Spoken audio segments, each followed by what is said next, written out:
Misteri Dinosaurus di Hutan Kongo, Cina, bagian 1. Lu udah denger belum katanya ada jenis dinosaurus yang masih hidup di hutan Kongo, Afrika loh? Masa iya bukannya dino udah punah ribuan tahun lalu ya? Ada penjelajah sekaligus peneliti dari Jerman yang bernama Hermann Register. Dia ingin mencari tahu dan sangat yakin ada spesies dino yang masih hidup di bumi ini dan disebut dengan julukan Mokolembembe. Mokolembembe? Kok gue baru tahu jenis dino seperti itu? Nah, si ilmuwan ini ingin mencari tahu bahwa si Mokolembembe ini masih hidup dan beneran ada. Makanya dia nekat banget buat menjelajahi hutan Kongo di Afrika. Beliau ini melakukan riset kepada penduduk sekitar biasanya si Mokolembembe ini berada di mana. Dan ternyata si Mokolembembe ini sering muncul di Danau Tele yang sangat berbahaya banget buat manusia. Dan setelah dia sampai di sana, dia pun mendengar suara langkah yang sangat berat melebihi suara langkah yang kaki gajah.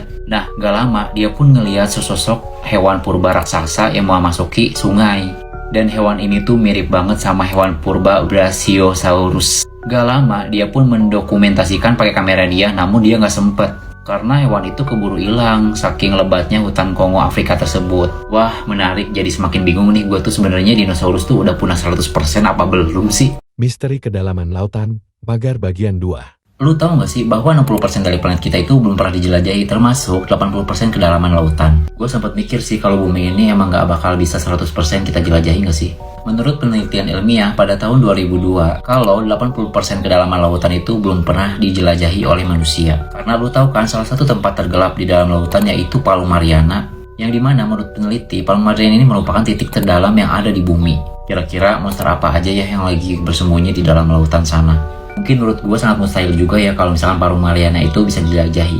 Iya, mustahil banget, soalnya tekanan di bawah laut sana sangat berat banget. Bahkan banyak yang mengatakan di kedalaman Palu Mariana itu ada sosok kraken yang bersembunyi. Nah, konon kraken ini menjadi salah satu penyebab kecelakaan kapal yang sering melintas di wilayah itu. Pada tahun 2004 ditemukan cumi-cumi yang berukuran 60 kaki di dekat Palu Mariana yang mirip banget sama sosok kraken. Yang dimana cumi-cumi ini merupakan anak dari sosok kraken itu yang ukurannya sangat besar.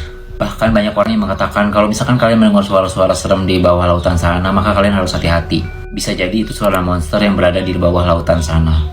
Misteri Hodan bagian 3. Lu tau gak sih, akhir-akhir ini viral banget banyak orang yang ngebahas tentang kodam. Nah iya bro, sebenarnya apa sih kodam itu? Gua gak paham sumpah.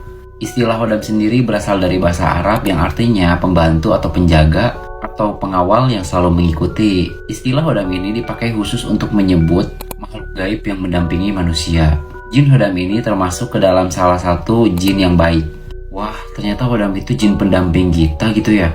Terus ciri-cirinya kayak gimana? Biasanya hodam ini cuma mengikuti orang-orang tertentu saja. Misalnya orang yang rajin berpuasa, berdoa, dan beribadah, dan sering melakukan amalan yang baik. Biasanya hodam ini dari kakek atau nenek yang terdahulu yang sudah meninggal untuk menjaga anak cucu ataupun keluarganya. Dan biasanya orang itu memiliki ilmu spiritual yang sangat tinggi. Konon ada beberapa orang yang memiliki hodam seperti macan putih dan menjadi salah satu hodam yang tinggi tahtanya.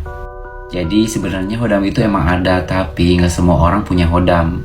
Wah, gue jadi penasaran kira-kira gue punya hodam gak ya? Misteri Dreadnoughtus bagian 4. Lu udah denger belum? Baru-baru ini ada peneliti dari Argentina menemukan hewan purba yang bernama Dreadnoughtus. What?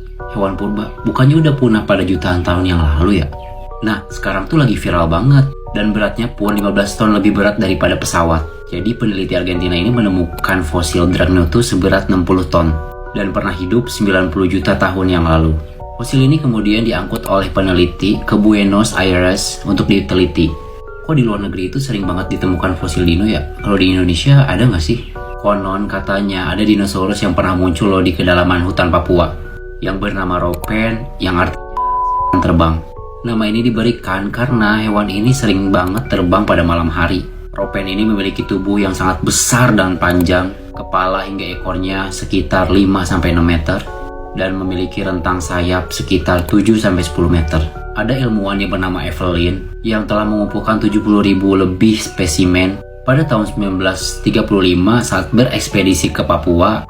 Evelyn pernah melihat cahaya-cahaya pada malam hari di langit, tetapi itu bukan perbuatan manusia. Dan Evelyn meyakini bahwa kalau misalkan itu tuh ekor dari Ropen yang menyala. Sampai sekarang beberapa ilmuwan percaya kalau misalkan Ropen ini beneran ada di hutan Papua. Menurut lu gimana?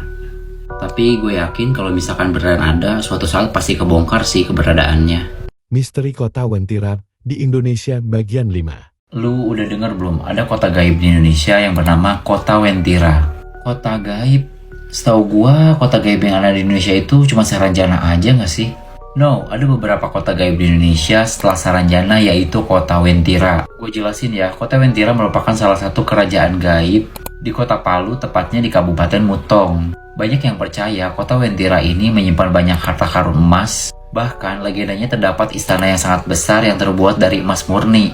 Oh alah, jadi ini tuh beda banget sama Saranjana ya? Terus bentuknya kayak kerajaan gitu kah? Oke guys, sebelum lanjut gue mau ngasih tahu nih ada aplikasi Litmatch dengan fitur voice match. Ngobrollah dengan santai dan ketahuilah kecocokan kalian. Dalam percakapan suara 1 versus 1, cara match acak, kalian bisa ngobrol apa saja mulai dari hobi atau kerjaan atau juga masalah kalian. Dengan waktu 7 menit untuk saling kenal, kalau cocok tinggal klik like aja deh. Terus bisa lanjut ngobrol tanpa ada batas waktu.